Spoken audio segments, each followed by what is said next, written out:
kabarnya Bu pada siang hari ini? Alhamdulillah baik Pak, dengan gimana? Alhamdulillah saya sudah baik Bu. Mohon maaf pada siang hari ini saya akan melakukan wawancara kepada Ibu tentang dilema etika. Kebetulan Ibu sebagai kepala sekolah tentunya Ibu mempunyai beberapa pengalaman yang pernah Ibu alami dalam problema etika gitu. Yuk, Angsal gitu, boleh gitu wawancara Ibu gitu. boleh Pak, monggo. Pertanyaan pertama gitu, selama ini bagaimana Ibu dapat mengidentifikasi kasus-kasus yang merupakan dilema etika atau bujukan moral? Selama ini saya mengidentifikasi kasus-kasus dilema etika dengan cara berkoordinasi dengan tim.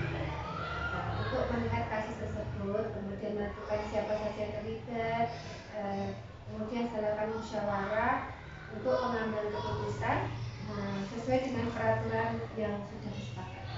Berarti paling tidak kita harus berkolaborasi kepada rekan guru dulu agar kita dapat mengambil keputusan yang tepat gitu. Kemudian pertanyaan yang kedua, selama ini bagaimana Ibu menjalankan pengambilan keputusan di sekolah Ibu, terutama untuk kasus-kasus di mana ada dua kepentingan yang sama-sama benar atau biasanya sama-sama mengandung nilai kebajikan, Bu? Ketika kita dihadapkan pada kasus seperti ini tentunya memang tidak mudah ya Pak. Tapi saya ketika mengambil keputusan selalu didasarkan pada rasa peduli, kasih sayang, kemudian memikirkan dampak jangka pendek dan jangka panjang. Berarti paling tidak kita harus eh, memikirkan dampak jangka pendek dan dampak jangka panjangnya gitu. Iya. Kemudian pertanyaan berikutnya Bu, langkah-langkah atau prosedur apa seperti apa yang biasa Ibu lakukan selama ini? Tentunya langkah dan prosedur yang saya lakukan adalah yang pertama menganalisa kasus dulu. Kemudian melihat siapa saja yang terlibat, kemudian nilai apa saja yang bertentangan, kemudian kita cari data dan fakta yang mendukung, kemudian mengajukan uji kebenaran atau uji salah. Berarti paling tidak kita harus menganalisis kasus tersebut ya Bu. Iya. Kemudian pertanyaan berikutnya Bu, hal-hal apa saja yang selama ini Ibu anggap efektif dalam pengambilan keputusan pada kasus-kasus dilema etika? Hal ini yang saya paling anggap efektif yaitu mengenali bahwa ada nilai-nilai yang saling bertentangan dalam situasi ini. Kemudian menentukan situasi yang terlibat dalam kasus ini. Kemudian mengumpulkan fakta-fakta yang relevan, pengujian benar salah, dan pengujian paradigma benar lawan dan salah. Berarti kita harus paling tidak mengidentifikasi pengujian benar dan salah gitu. Ya. Kemudian pertanyaan berikutnya Bu, hal-hal apa saja yang selama ini merupakan tantangan dalam pengambilan keputusan pada kasus dilema etika? Yang menjadi tantangan bagi saya yaitu segala dampak yang ada.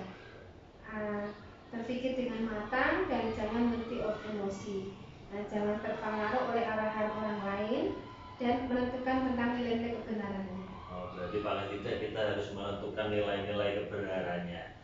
Kemudian pertanyaan berikutnya Bu, apakah Ibu memiliki sebuah tata kala atau jadwal-jadwal tertentu dalam sebuah penyelesaian kasus dilema etika? Apakah Ibu ini langsung menyelesaikan di tempat atau Ibu memiliki sebuah jadwal untuk menyelesaikannya, baik bentuk atau prosedur seperti apa yang Ibu jalankan? Pertama kita lihat dulu kasusnya. Ketika kasusnya itu ringan, tanggap ringan, berarti kita langsung bisa menyelesaikan saat itu juga. Tapi jika masalah itu agak berat, maksudnya perlu pertimbangan dari segala hal ya, memang kita jadwalkan kapan, kemudian prosedur bagaimana, siapa saja kita libatkan agar keputusan tersebut bisa tidak merugikan siswa dan selalu berpihak pada kepentingan anak. Paling tidak kita harus melihat seberapa besar kasusnya terlebih dahulu gitu. Kalau yang ringan berarti kita selesaikan secara langsung bisa gitu. Kemudian pertanyaan berikutnya, adakah kira-kira seseorang atau faktor-faktor yang selama ini mempermudah atau membantu ibu dalam pengambilan keputusan dalam kasus-kasus dilema etika, Bu? Ya, tentu saja ada. Yang pertama memang rekan guru, kemudian partisipasi aktif dari orang tua, kemudian adanya guru penggerak. Guru penggerak di sekolah kami itu sangat berpengaruh besar karena dari ilmu yang teman kami dapatkan itu bisa kami adopsi untuk diterapkan di sekolah. Berarti kita juga melibatkan rekan-rekan sejawat juga gitu. Iya. Kemudian pertanyaan terakhir, Bu, dari semua hal yang telah Ibu sampaikan, pembelajaran apa yang dapat Ibu petik dari pengalaman Ibu dalam pengambilan keputusan dilema etika? Yang bisa saya ambil yaitu berarti segala keputusan yang kita ambil itu hendaknya berpihak pada murid. Kemudian harus mempertimbangkan paradigma dan proses berpikir dilema etika yang selanjutnya dilakukan pengujian menggunakan langkah-langkah yang sistematis. Berarti paling tidak kita harus berpihak dalam murid, Ibu. Iya. Terima kasih jawaban dari Ibu sudah memberikan pencerahan bagi saya. Semoga ilmu-ilmu yang Ibu sampaikan pada saya dapat bermanfaat dengan baik, Ibu. Sama-sama Pak. Mohon maaf jika informasi yang saya berikan kurang maksimal. Terima kasih Bu RG. Monggo dilanjutkan, Bu.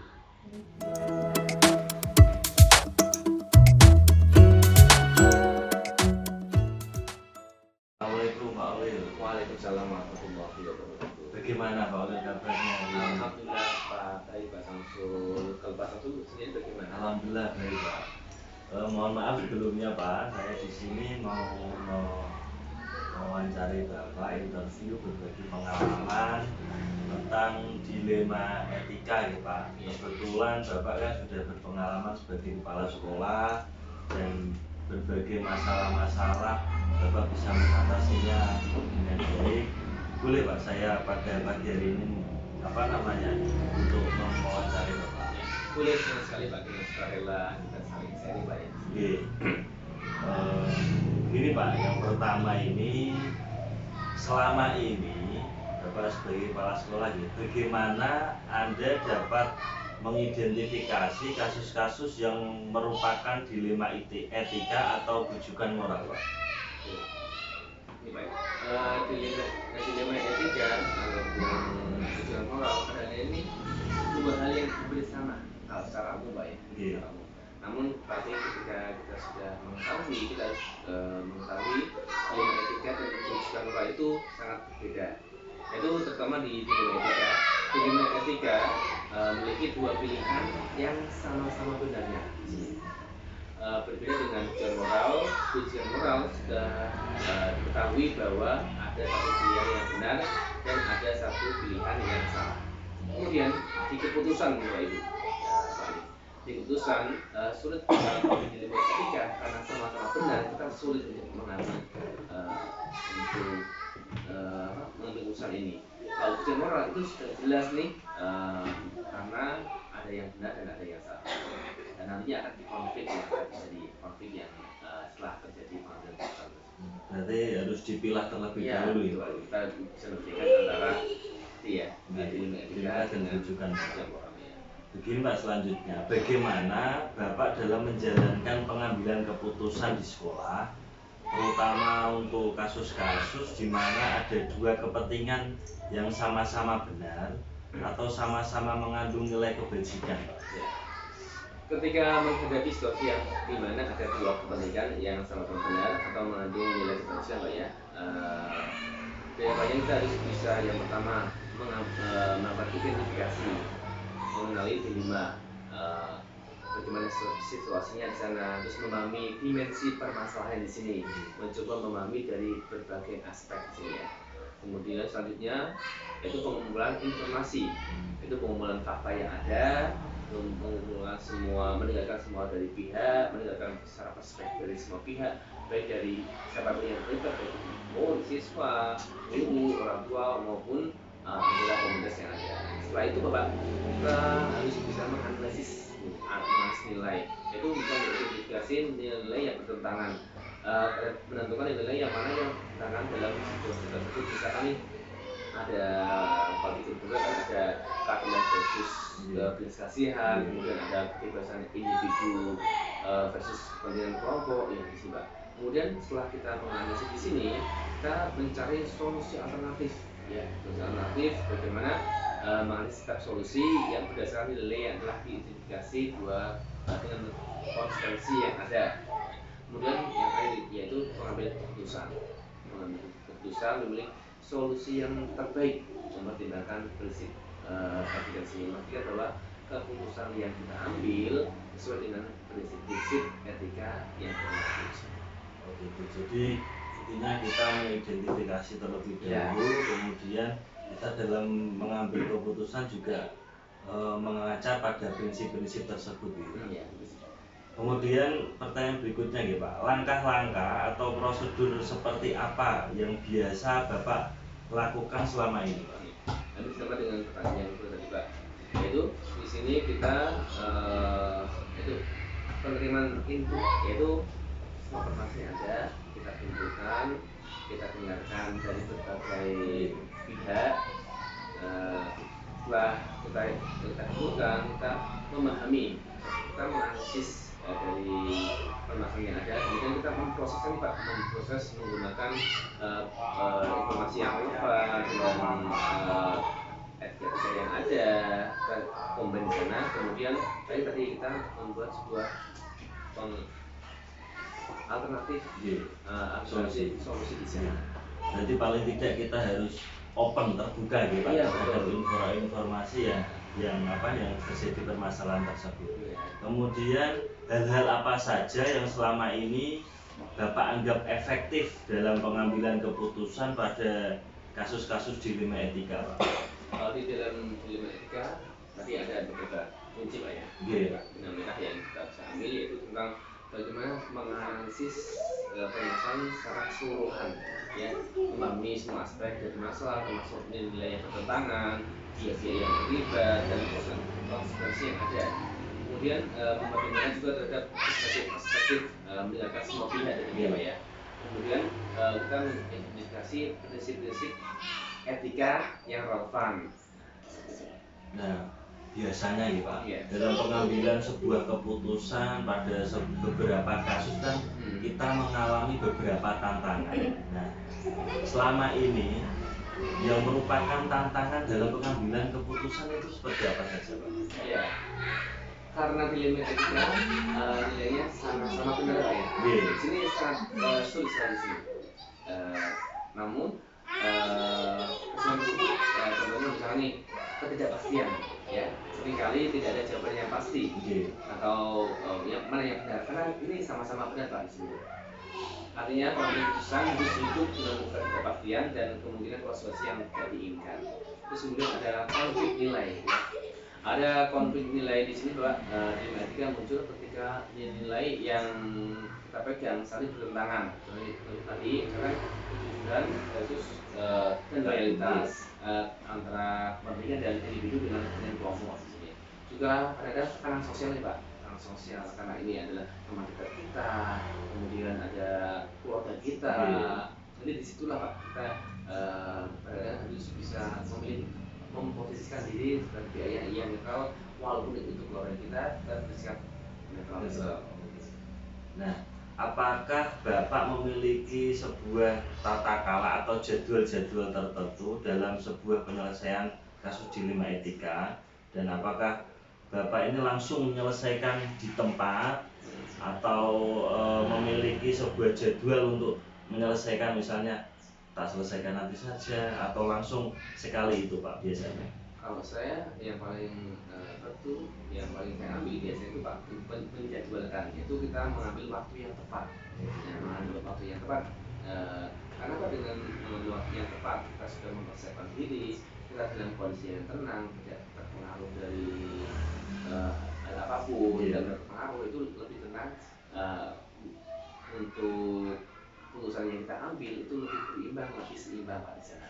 Namun juga kita pada kondisi tertentu kita harus juga melihat pada prioritas, mana hal yang kita harus selesaikan saat kita harus proses, karena polis Pak ya prioritas, dan mungkin hal prioritas tersebut kita tunda tunda semacam itu. Berarti kan gini, jadwal kan juga kita memikirkan tingkat emosi sesaat kadang-kadang seperti itu ya Pak.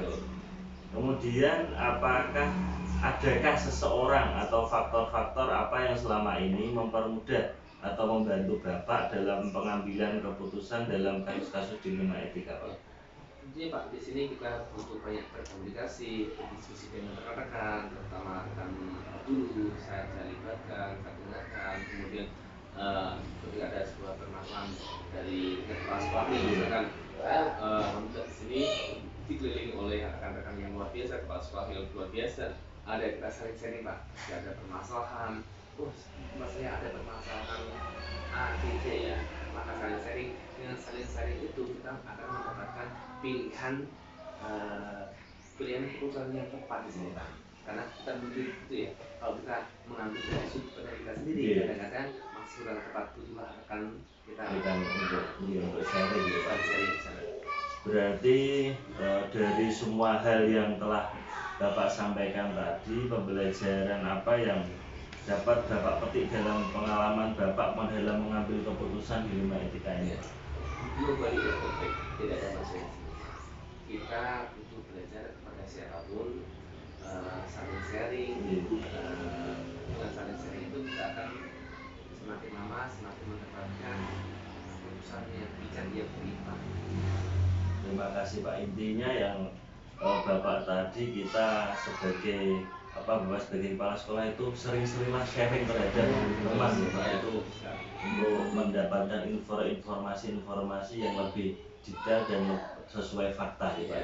Selain itu kita juga itu Pak, untuk belajar di BPM banyak Pak ya, ada tentang dilema etika di sana. Kita belajar materi, jadi tidak hanya didiskusikan, kita juga menambah ilmu-ilmu yang secara teks di sana. Terima kasih Pak Uli, pengalamannya sangat bagus dan bisa menjadikan pembelajaran bagi saya. Sampai di sini dulu wawancara saya terhadap Pak Uli. Terima kasih banyak.